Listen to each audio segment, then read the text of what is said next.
Pada perkuliahan sebelumnya, kita telah belajar bagaimana cara melakukan regresi logistik ya untuk satu peubah, baik itu dengan peubah yang sifatnya numerik maupun peubah yang sifatnya kategorik.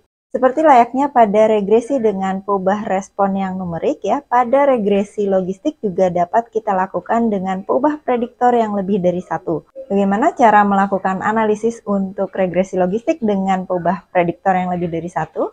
Mari kita simak dulu penjelasan pada video mengenai regresi logistik berganda berikut ini. Pada video kali ini kita akan belajar mengenai regresi logistik berganda. Regresi logistik berganda ini adalah regresi logistik ya, di mana memiliki prediktor lebih dari satu ya. Misalkan di sini ada X1, X2 sampai dengan X ke K. Oke, berikut adalah model untuk regresi logistik berganda ya. Di sini bisa dilihat logit dari Vx ini sama dengan alfa ditambah beta 1x1 ditambah beta 2x2 ditambah seterusnya sampai dengan beta k x ke k. Untuk peluang sukses pada nilai x bisa dihitung dengan rumus berikut ya. Vx ini diperoleh dari E pangkat alfa plus beta 1x1 tambah beta 2x2 sampai dengan beta k x ke k ya. Dibagi dengan 1 plus E pangkat logit dari Vx tadi. Nah, dalam hal ini Vx ini adalah sama dengan peluang dari Y sama dengan 1. Untuk interpretasi koefisien regresi logistik berganda, ini di sini beta I merupakan besarnya pengaruh XI pada log odds ketika Y sama dengan 1 dan X lainnya tetap. Oke, sebagai contoh di sini eksponen dari beta 1 adalah penggandaan pengaruh pada odds dari penambahan X1 sebesar 1 unit ya pada saat X lainnya tetap. Berikut ini saya ada ilustrasi ya, dilakukan survei terhadap remaja berusia 15 sampai dengan 16 tahun. Apakah mereka pernah melakukan kerja paruh waktu atau part-time? Oke, ini adalah tabel datanya ya. Di sini ada informasi mengenai gender, apakah pernah part-time job atau tidak ya, lalu ras dari mereka masing-masing. Kalau kita mau melakukan analisis dengan SAS ya, kita bisa lakukan coding terlebih dahulu.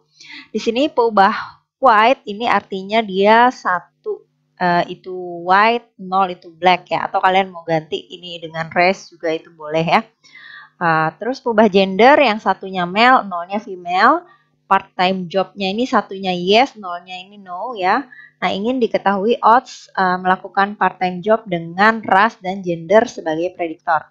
Oke, ini kita inputkan datanya dulu ke SAS ya. Selanjutnya kita gunakan proc logistik ya. Kita masukkan tadi datanya, saya kasih nama data job ya. Lalu di sini descending ya, jadi supaya mengurutkannya dari yang 1 dulu baru 0.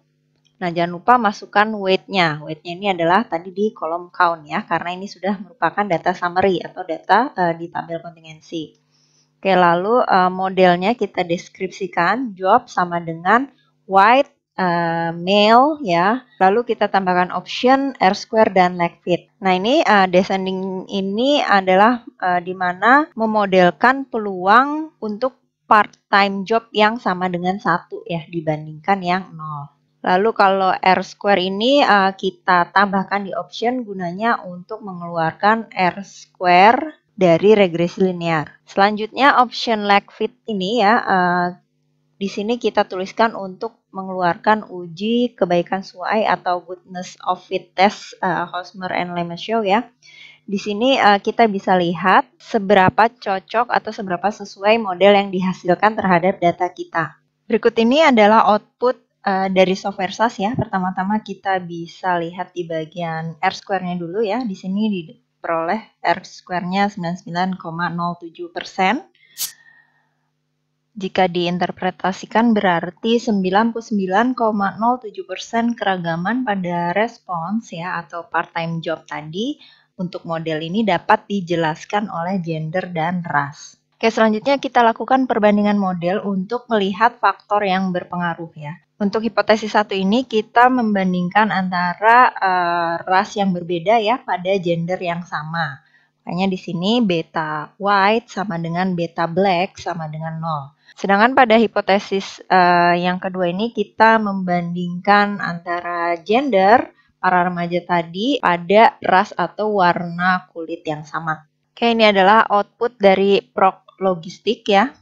Oke, perhatikan di sini antara ras sama gender, keduanya ini signifikan secara statistik ya, dimana kalau kita bandingkan p-value ini dengan alfanya 0,05, keduanya ini jelas lebih kecil ya, berarti kita tolak H0.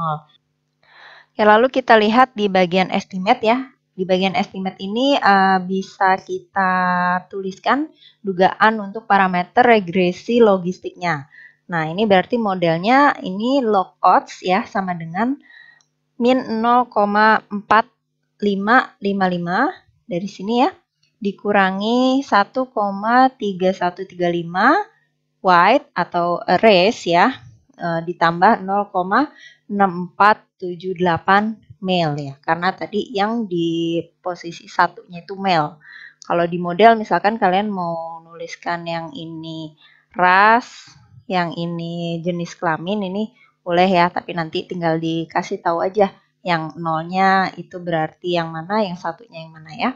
Oke, selanjutnya di bagian odds ratio estimates ini kita bisa lihat ya, odds untuk memiliki part-time job atau pernah melakukan part-time job ini 73,1% itu lebih rendah untuk remaja berkulit putih dibandingkan dengan remaja yang berkulit hitam. Nah, 73,1% ini diperoleh dari 1 dikurangi 0,269 lalu dikalikan 100% ya.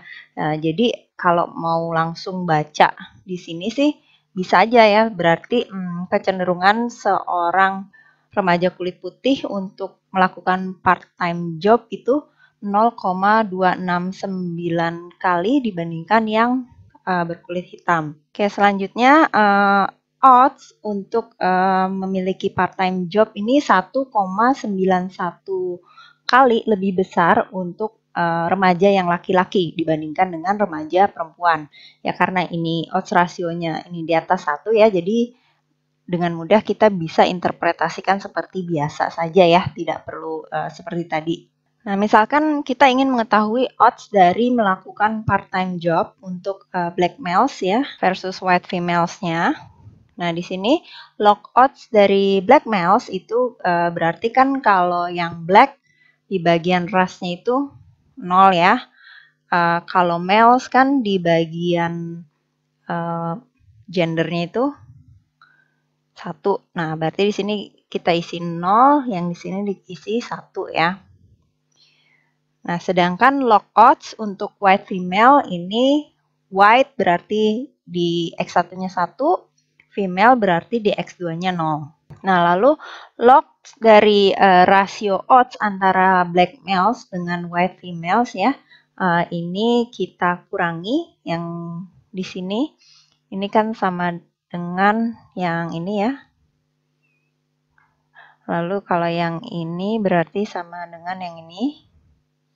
Nah, diperoleh hasilnya beta 2 dikurangi beta 1. Nah, berarti kita tinggal lihat di output tadi ya, nilai beta 2-nya berapa. Dan ini adalah beta 1-nya. Diperoleh logs dari odds rasionya 1,96.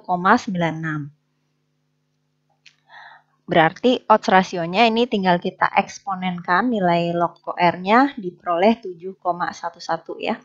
Artinya yang black males ini memiliki odds 7,11 kali lebih besar untuk memiliki part-time job daripada yang white female.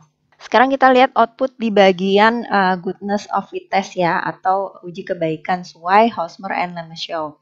Di sini kita bisa tuliskan hipotesisnya adalah H0-nya modelnya cocok ya, atau the model is a good fit.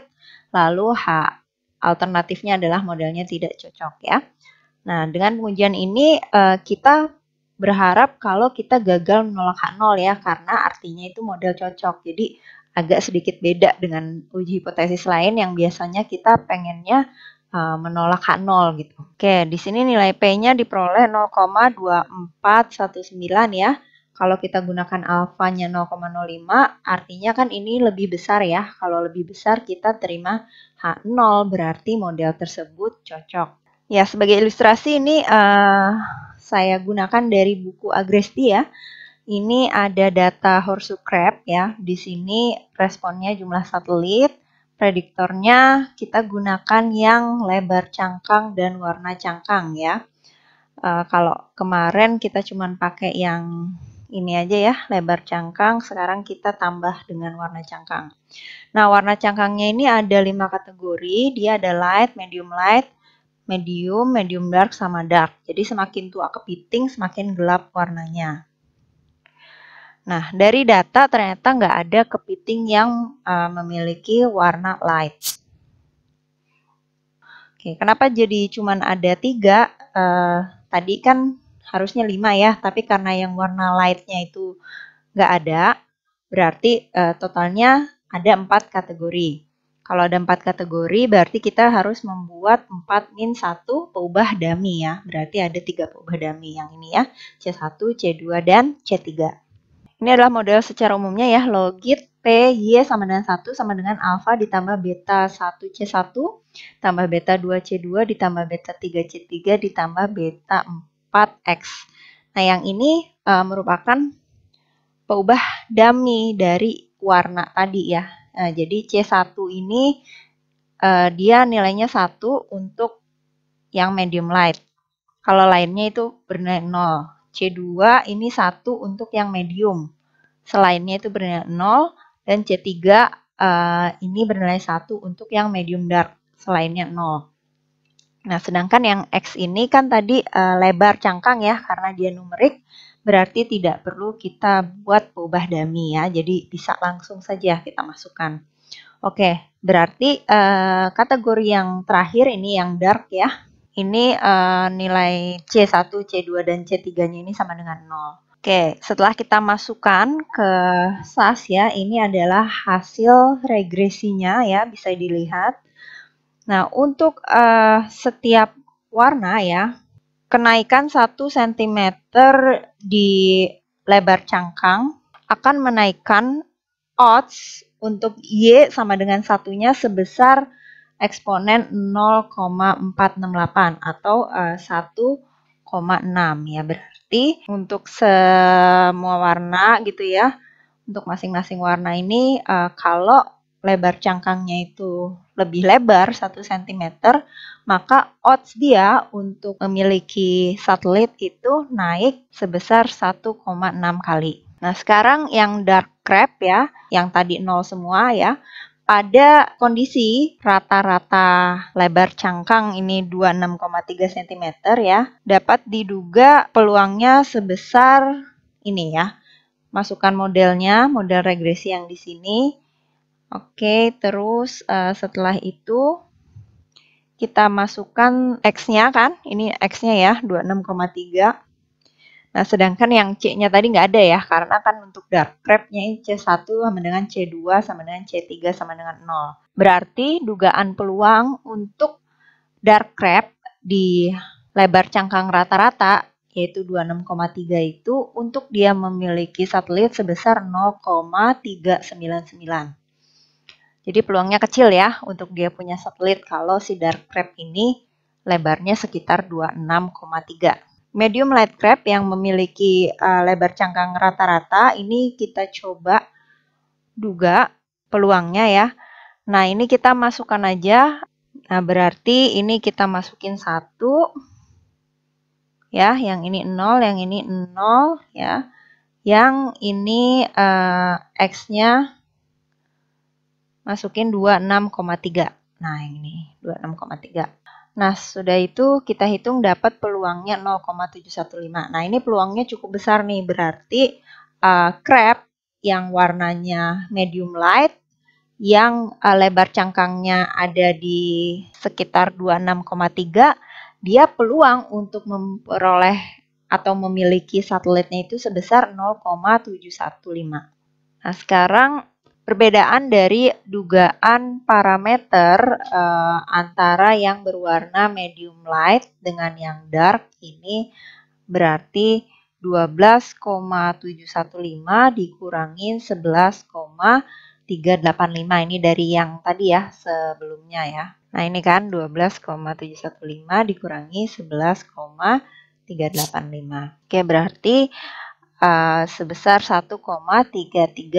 Selanjutnya, pada lebar berapapun ya, dugaan odds kalau medium light crab ini punya satelit itu sebesar 1,33 dieksponenkan atau sebesar 3,8 kali dari dugaan odds untuk dark crab.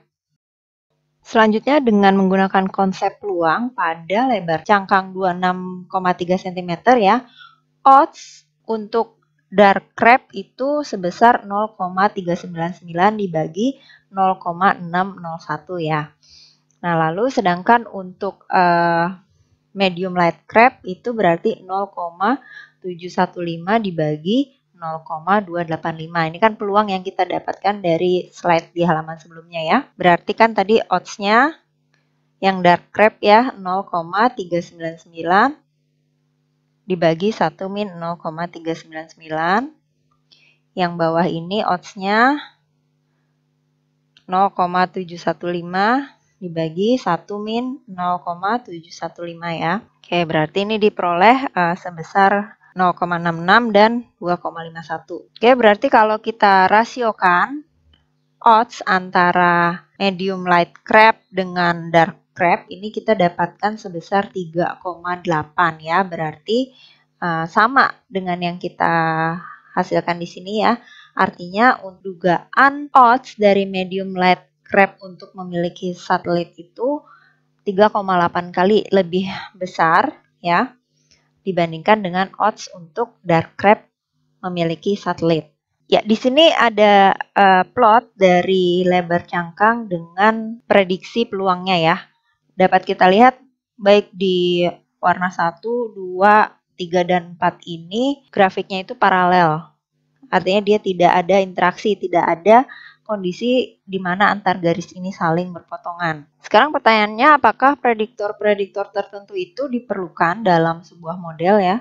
Untuk mengujinya ini kita bisa membandingkan nilai kemungkinan log yang dimaksimalkan untuk model tersebut dan model lain yang lebih sederhana tanpa prediktor tersebut. Ya, jadi nanti kita bisa memilih gitu mana faktor yang benar-benar dibutuhkan dalam model tersebut. Oke, sekarang bagaimana cara menguji apakah warna ini berpengaruh terhadap model atau tidak ya? Di sini kita bisa lihat di bagian output LR statistiknya ya, hipotesis nolnya ini beta 1 sama dengan beta 2 sama dengan beta 3 sama dengan 0 ya. Statistik ujinya min 2L0 dikurangi L1 ini sama dengan 7 yang ini ya.